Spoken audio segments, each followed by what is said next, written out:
नमस्कार, स्वागत है सभी भाई बहनों का हमारी आज की सच्ची खबरों में। आज यानी कि 19 तारीख हो चुकी है।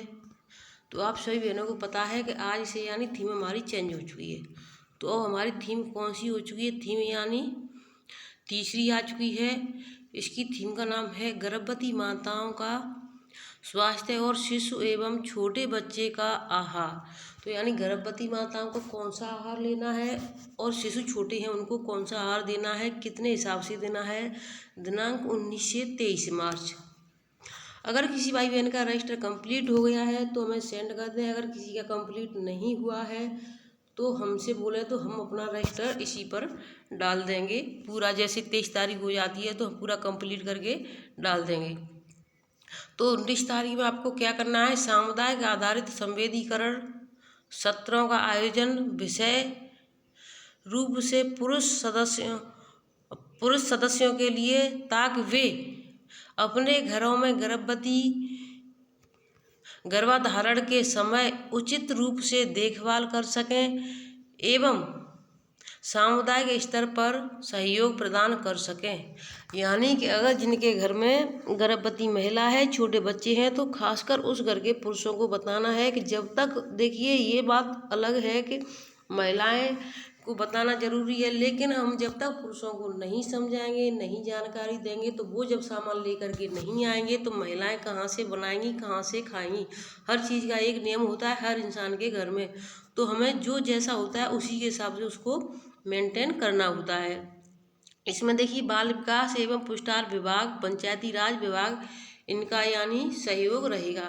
अब मैं आपको उन चीज़ों की तरफ ले चलती हूँ। आज यानी क्या क्या कार्यक्रम कराने हैं, पहला और दूसरा है आपका यानी डैशबोर्ड का काम हो चुका है आपको, यानी आज एक काम 3-3 जगह पर आपको अपलोड करने होंगे। तो देखिए आंगनबाड़ी केंद्र पर बटा सूखा राशन। तो देखिए आंगनबाड़ी केंद्र पर, ये मिर्ज़ापुर की खबर है। आंगनबाड़ी केंद्र कोलुआ प्रथम, कोलुआ द्वितीय, गाहिया में आंगनबाड़ी कार्यकर्ता सरिता उपाध्याय ने बांटा सूखा राशन। सूखा राशन पाकर बच्चों, गर्भवती और धात्री माताओं में हर्ष। आंगनबाड़ी कार्यकर्ता सरिता उपाध्याय ने बताया कि सरकार के तरफ से गर्भवती धात्री माताओं, 7 माह से 3 वर्ष के बच्चे और 3 से 6 वर्ष के बच्चों को पंजीकृत हैं, उनको शासन स्तर से सूखे राशन के रूप में चने की दाल, दलिया और रिफाइंड तेल दिया जाता है, जिसका वितरण शनिवार रविवार को किया गया। इस बार सूखे राशन के साथ सेतुआ भी दिया गया। राशन प्राप्त करने के बाद समुदाय में खुशी की लहर देखी गई। इस अवसर पर तमाम बच्चे और अभिभावक हीरावती देवी, भुलेश्वरा देवी, मनोरमा देवी, आरती देवी उपस्थित रहीं। तो देखिए जब सूखा राशन हो बटेगा तो सभी वहाँ लाभार्थी आ ही जाते हैं। तो आज यानी आपका तीसरा मंगलवार है, तो बहनों आपको आज इस चीज़ का विशेष ध्यान देना है। आज आपको 19 मार्च को आंगनबाड़ी कार्यकर्ताओं को पीटीएम करानी है, और ये पीटीएम आपकी कब से शुरू हो जाती है? देखिए 12 बजे से, ये ज़्यादा नहीं, आपको यानी 10 बजे से स्कूल खोलेंगे और आपको 12 बजे से पीटीएम शुरू कर देनी है। ई दिवस का मतलब पीटीएम है, जिसमें सभी अभिभावक आएंगे, हम उनको समझाएंगे आपका बच्चा ये चीज़ सीख गया है और ये आपका बच्चा नहीं सीखा है। आप देखिए एक ही इंसान की जिम्मेदारी नहीं है, जैसे कि हमारी जिम्मेदारी, आपको भी घर पर बच्चे को देखना है क्या सीख के आया है, क्या होमवर्क मिला है, इसको हम बताएं तो बच्चा करे। तो ये पीटीएम रखी जाएगी, जिसमें माताओं को सबसे ज़्यादा बुलाया है, क्योंकि बच्चे ज़्यादा से ज़्यादा माताओं के पास रहते हैं। तो आज ये कार्यक्रम आपको करना है। साथ ही साथ रजिस्टर बनाना है। अगर किसी का रजिस्टर नहीं बना हो तो रजिस्टर हमने इस पर डाल दिया, उसको जा कर के देख लें, अपना रजिस्टर बना लें और उस पर जो भी अभिभावक आते हैं उनके हस्ताक्षर अवश्य करवाएं। अब देखिए इसके आगे मैं आपको और ले चलती हूँ, और भी आदेश हैं। तो देखिए ये वाली जो कल जो माता उन्मुखीकरण की बैठक हुई, ऑनलाइन मीटिंग हुई, इसमें हमारी कुछ आंगनबाड़ी बहनों को पता भी नहीं चला और मीटिंग हो गई है। तो जिन भाई बहन इससे वंचित रह गए हैं, तो वो सभी भाई बहन हमने वीडियो डाल दिया, उस पर जा कर के अपना देख लें। जब तक आप नहीं देखोगे आपको पता नहीं चलेगा कि हमें क्या क्या समझाना, किस तरीके से बच्चों को मेंटेन करना है, क्योंकि वो बताते हैं, बहुत ही अच्छे तरीके से बताते हैं। तो आप सभी बहनें उसको देख लें। कहानी कविता सुनना, कहानी कविता पर चर्चा करना, कहानियों को उनकी भाषा में सुनना, कविता में तो कांत शब्दों का पहचाना, यानी बच्चों को किस तरीके से हमें मेंटेन करना है। अब देखिए और भी आदेश हैं, तो लास्ट तक सभी बहनें बनी रहें। सभी ग्रुप एडमिन प्रशासन के रडार पर हैं, यानी जो भी ग्रुप में आप सभी भाई बहन जुड़े हैं, किसी भी ग्रुप में हो, चाहे वो आंगनबाड़ी परियोजना का ग्रुप हो या फिर किसी और का हो, तो उस ग्रुप का आपको ध्यान रखना है। लोकसभा चुनाव को सरकार आदर्श आचार संहिता लागू देते ही प्रशासन चौकन्ना हो गया है। इंटरनेट मीडिया पर सबसे पहले सख्ती बढ़ाई गई है।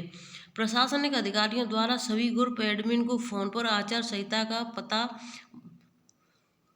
बताया जा रहा है। स्पष्ट कर दिया गया है कि यदि किसी ग्रुप पर भ्रामक, भड़काऊ या संहिता उल्लंघन की संबंधित पोस्ट प्रसारित होती है तो एडमिन के विरुद्ध ही कार्रवाई की जाएगी।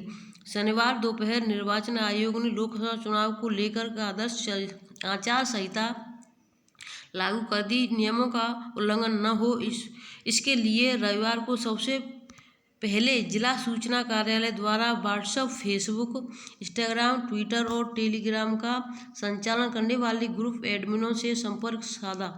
विशेषकर व्हाट्सएप ग्रुप के एडमिन को सतर्क किया गया है कि वे आदर्श आचार संहिता का पालन करें। किसी भी ग्रुप पर नियमों के उल्लंघन से संबंधित पोस्ट प्रसारित नहीं होनी चाहिए, सभी को सलाह दी गई है।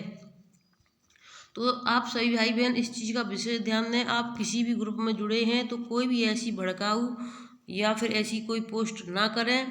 अगर सभी भाई बहन सतर्क हो जाएंगे तो ग्रुप एडमिन की कोई इसमें गलती नहीं है, क्योंकि देखिए ग्रुप एडमिन इसलिए ग्रुप को जोड़ा जाता है कि सभी एक दूसरे की जानकारी ले लें, हर चीज़ के बारे में पूछ सकें कि ये कहाँ पर हो रहा है। लेकिन इसका मतलब ये नहीं कि आप उल्टी सीधी पोस्ट करो जिससे कि एडमिन के खिलाफ कोई जानकारी या कोई कार्रवाई हो। फर्जी अंक पत्रों पर नौकरी कर रही आंगनबाड़ी सहायिकाओं पर मेहरबान CDPO। तो देखिए ये CDPO कहाँ गई है, ये 12 मार्च का निकला हुआ आदेश है, 12 मार्च का निकला हुआ। ये देखिए लखीमपुर खीरी के विकासखंड फूलबेड़ के बाल विकास परियोजना अधिकारी कार्यालय फूलबेड़ में भ्रष्टाचार रुकने का नाम ही नहीं ले रहा है। तो देखिए मैं आपको बता दूं एक बात, बहुत ही तजुर्बे से बता रही हूँ, क्योंकि मैं 1-2 साल से देख रही हूँ। यानी लखीमपुर खीरी का हर भ्रष्टाचार में कभी किसी में नाम हर वक्त रहता है, कभी ये सोशल मीडिया से हट ही नहीं पाता है। यहाँ हर काम के बदले कार्यालय में बैठे बाबू खुलेआम कार्यकर्तियों से पैसा लेकर उनका मानदेय निकाला जा रहा है। कुछ कार्यकर्तियां एवं सहायिका फर्जी अंक पत्र पर नौकरी कर रही हैं। उनसे हर माह कार्यकर्तियों से 1200 रुपये और सहायिकाओं से 800 रुपये प्रति माह लेकर बाबू तथा CDPO फूलबेड़ उनका सहयोग कर रही हैं। मिली जानकारी के अनुसार ग्राम पंचायत परसेहरी की कार्यकर्ती कुसमोरी सिकहीटा में सहायिका के पद पर इसी तरीके से अनपढ़ महिलाएं फर्जी अंक पत्रों पर नौकरी कर रही हैं। इसके पहले पूर्व CDPO फूलबेड़ फर्जी कार्यकर्तियों पर कार्यवाही करना चाहती थी, परंतु उनका स्थानांतरण हो गया। इसके चलते फर्जी अंक पत्रों की जांच नहीं हो सकी। CDPO फूलबेड़ का पक्ष जानने का प्रयास उनके फ़ोन नंबर पर कई बार कॉल किया गया, परंतु CDPO फूलबेड़ इतनी व्यस्त थी कि घंटी जाती रही। उन्होंने पत्रकारों का फ़ोन नहीं उठाया। कार्यालय फूलबेड़ में बाल विकास कार्यालय का बोर्ड तक नहीं लगा है। जो फरियादी शिकायत लेकर पहुँचते हैं उनको वहाँ के भ्रष्ट कर्मचारी भगा देते हैं। आंगनबाड़ी के केंद्र आधे से अधिक बंद रहते हैं। बच्चों का निवाला खुलेआम हड़पा जा रहा है। फर्जी अंक पत्रों पर नौकरी करने वाली कार्यकर्तियों एवं सहायिकाओं CDPO फूलबेड़ की तारीफ करने से नहीं चूकती हैं। CDPO कार्यालय में बैठे बाबू भी पाक साफ नहीं है। आखिर CDPO फूलबेड़ द्वारा इन फर्जी अंक पत्रों पर नौकरी कर रही कार्यकर्तियों एवं सहायिकाओं के अंक पत्रों की जांच क्यों नहीं की जा रही है? यह एक अहम सवाल बना हुआ है।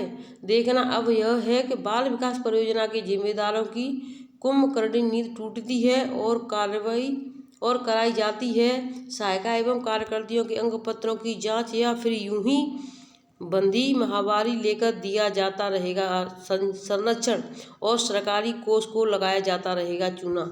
तो देखिए भ्रष्टाचार किस चरम पर चल रहा है कि यानी फर्जी अंक पत्रों से जो बहनें नौकरी कर रही हैं उन्हें ऐसा नहीं करना है, क्योंकि देखिए झूठ का जो होता है वो बहुत ज़्यादा दिन तक नहीं चलता है। झूठ के लिए और भी हमें हजारों झूठ बोलने पड़ते हैं अगर, लेकिन एक सत्य जो ऐसा होता है वो 100 झूठ पर भारी पड़ जाता है। तो सभी बहनें इस चीज़ का ध्यान दें, जो भी अगर फर्जी अंक पत्र हैं तो उनको हटा के अगर उनके पास ओरिजिनल हैं तो उनको लगाएं, अगर नहीं हैं तो अपना रिजाइन दें, क्योंकि आपके खिलाफ जो कार्रवाई होगी फिर उसकी आप भरपाई नहीं कर पाएंगी। अब मैं आपको उस आदेश की तरफ ले चलती हूँ जो आपको लिए आज बहुत ज़रूरी करना है। तो देखिए खेल खेल में बच्चों को दिशाओं का ज्ञान कैसे कराना है, ये वीडियो हमने डाल दी है, जाकर के देख लें। और खेल खेल में ही